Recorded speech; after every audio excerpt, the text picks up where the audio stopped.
Parang Little Batanes, no? Yan. So yung bundok na yan, sa Bandaron, inakit namin dati yan. Ngayon lang kasi, mahigpit na pinagbabawalan ang pumunta doon. Yan. So pag nandun ka sa taas, talagang feel na feel mo, ano? On top of the world ka na. Ang Little Batanes of Pangasinan, ang Bagbag Beach Resort. Yan. Ang daming tao, no?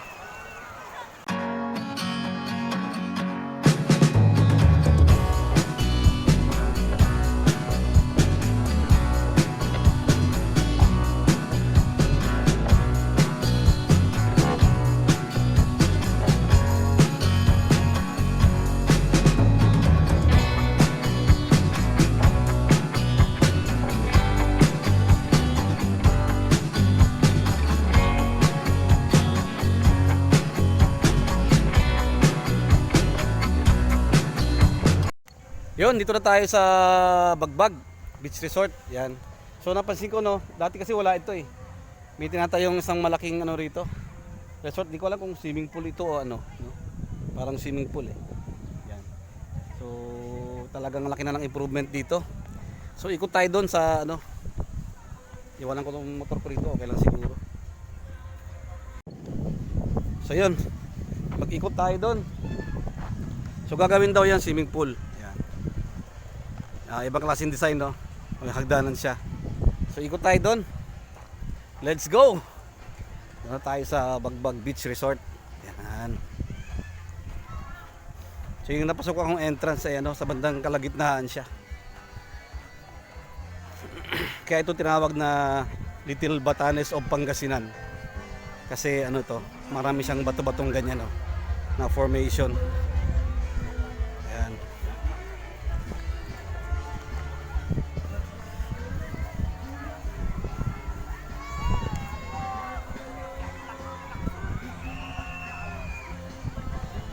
Dami rin tao. Puno rin yung mga cottages, oh.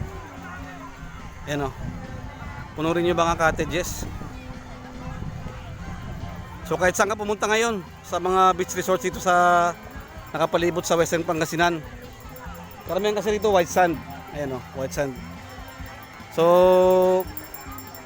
ito lang ang ano dito, no, parang mayroon siyang mga damo.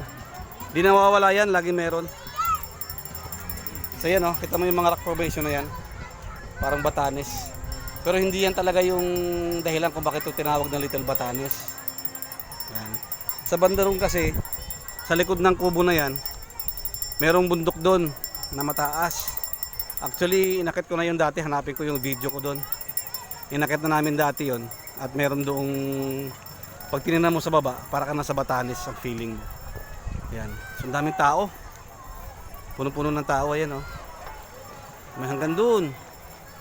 So try natin pumunta sa Bandaron. Dito doon ako pumasok dati sa isang entrance. Bakit ako nandito? So try natin pumunta doon sa entrance na yun, sa kabilang side. Para hindi tayo malayo-layo. Dito pa lang maganda na rin dito, ayan. Kaya lang kasi dito, may lalakarin ka pa Bandaron, lalagpasan mo yung malit na bundok na yan. At sa Bandaron, sa unahan, ay nandun yung ano, malit na bundok na inaakatan namin dati, pero pinagbawal na daw ngayon kasi may mga nadisgrasya na doon. So ang may-ari nun ay isang abogado at ayun niyang may pananagutan siya. So nakita ko meron na rin mga banana boats ngayon dito. So lipat tayo doon, tingnan natin kung ano, gaano siya kalayo sa pinagparkingan ko. So ayan, oh, maging dito, oh, punong-puno rin, oh.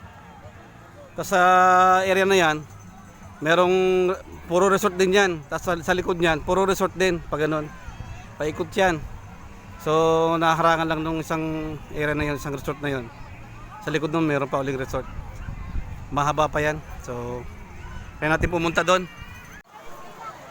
So yun, dito na tayo sa ano, sa malapit doon sa bundok, no, na sinasabi ko. Kita mo yung formations dito. Parang Little Batanes, no? Yan. So yung bundok na yan sa Bandaron, inakit namin dati yan. Ngayon lang kasi mahigpit na pinagbabawalan ang pumunta doon. Yan. So pag nandun ka sa taas, talagang feel na feel mo, ano? On top of the world ka na. Tapos bakit mo yung view sa baba, puro ganitong mga rock formation. At marami pang mas magagandang rock formation sa banda dyan. Yan. Ang ganda, no? Yan. So, hanggang dito.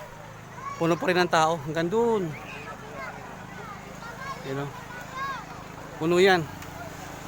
So, imagine yung haba lang to. Ito yung Montemayor Beach Resort yung sa banda sa kabila. Yo, punong-puno rin, oh. Ang daming tao. Dahil nga level 1 na rito. Yun, merong banana boat doon, oh. Sa banda ron. Dalawang banana boat yun nandun, naka-standby. So, usong-uso na ngayon ang banana boat dito. At ang humihila dito, mga pump boat lang. Mga maliit na bangka. Na dalawa ang makina. Yan. So, yan. So, yun yung tatawag na Little Batanes of Pangasinan. So, yun. Hanggang dito na lang po tayo. Again, isang ikot pa, no? Ng Little Batanes of Pangasinan, ang Bagbag Beach Resort. Yan. Ang daming tao, no? Yun. So, this has been Aldin TV signing out.